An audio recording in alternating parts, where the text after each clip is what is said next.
Morning everyone.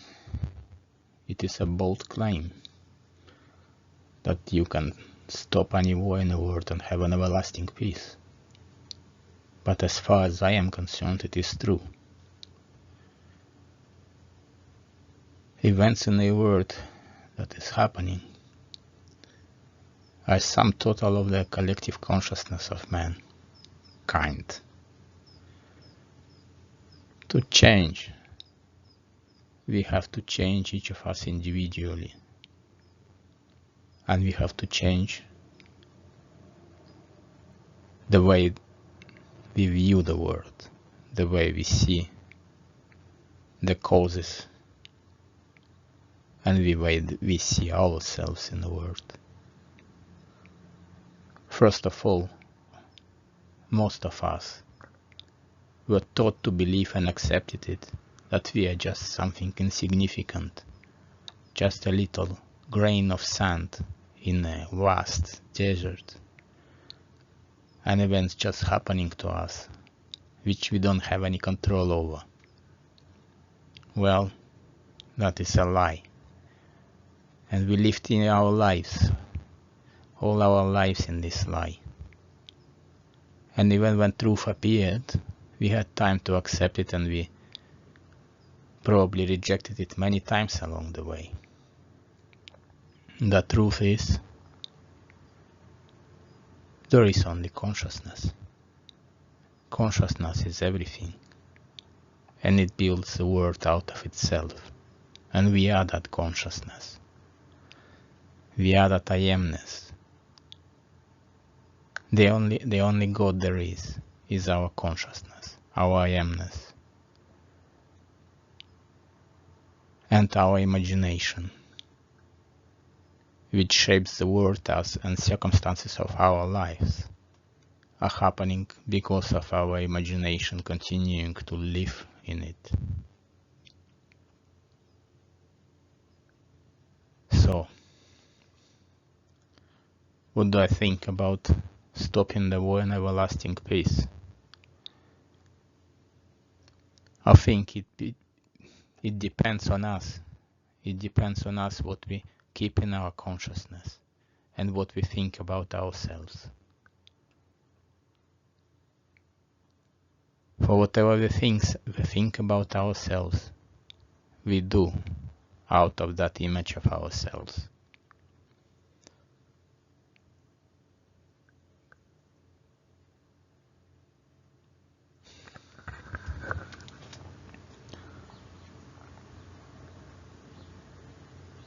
As Neville Goddard taught us in his book Seed Time and Harvest,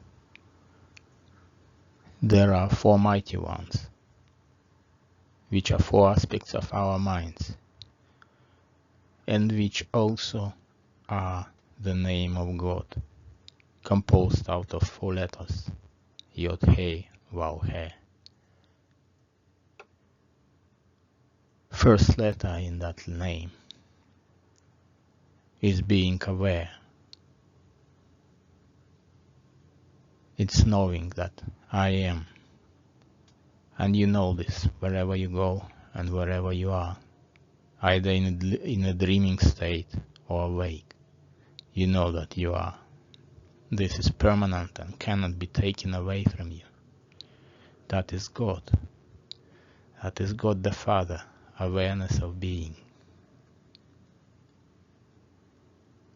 The second letter in the holy name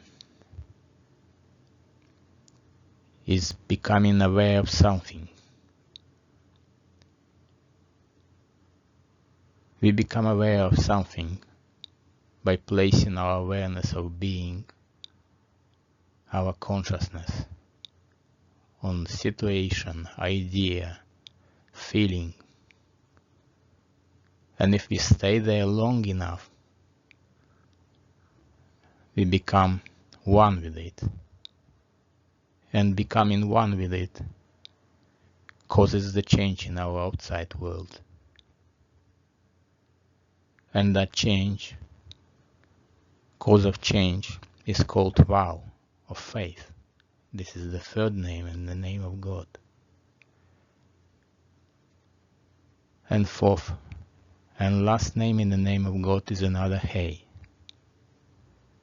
It is the outside word which reflects our inner consciousness.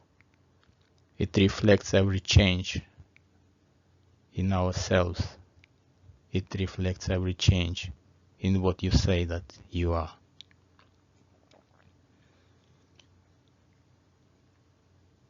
Only by appropriating this name and practicing the way of living according to our true name, because this is our true name. This is who we are. We are all consciousness and imagination. We imagine this world and live in it, without knowing that the change in our imagination will cause the change in the world. If we have war in our world, we imagined it. And you would better accept it because that is the truth. And unless you want to stay in the darkness like a mushroom, and like a strauss, ostrich, who hides his head in the sand and thinks he avoided the danger, well, that's not the way. You have to change your inner world so that outer world can change. You have to accept responsibility for everything in your world so that you can live. And in this way, Isaiah 2:4 line from scripture which says, and in that day every nation will beat their swords into plowshare, and there will be war no more. And they will learn the art of war no more. In this day, when this happens, it will become true. For as long as people know who they are, who they really are, and this name, which is not spoken but kept in the silence of one's own heart, you know it, and you don't have to look for the confirmation in the outside world.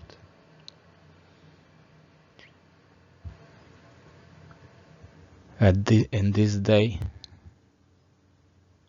when our consciousness changed, there won't be any war, for we supporting the warmongers by our imagination. We creating them out of peaceful people.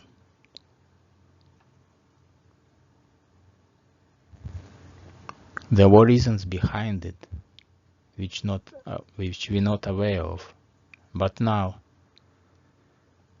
those reasons are behind us, and we are called to live and to become aware of our real name and to change the world in accordance with our best intentions and desires, so that we all can share the world in a peace and understand that there are no others. Everyone in your world is part of you. And there is unbroken unity of which we're not aware most of the time, but we should become aware of it. And it is reflected in the Jewish religion, Judaism, as the main tenet, Shema Israel, Adonai Eloheinu, Adonai Echad, Ve'ahavta et Adonai Eloheicha, B'kol levavka, uve'kol nafshecha, uve'kol miadecha, which is translated in English as, Listen, O Israel, the Lord our God is the one God. Love Lord your God with all your heart, with all your soul, and with all your strength.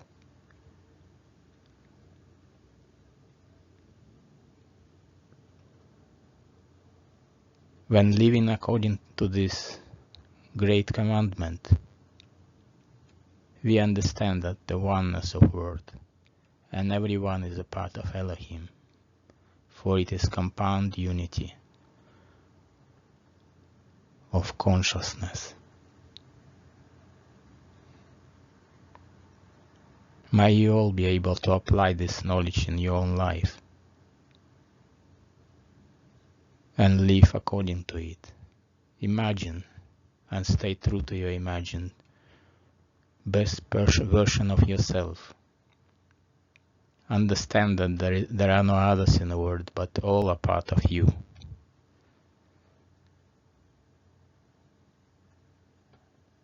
And may you have a blessed life.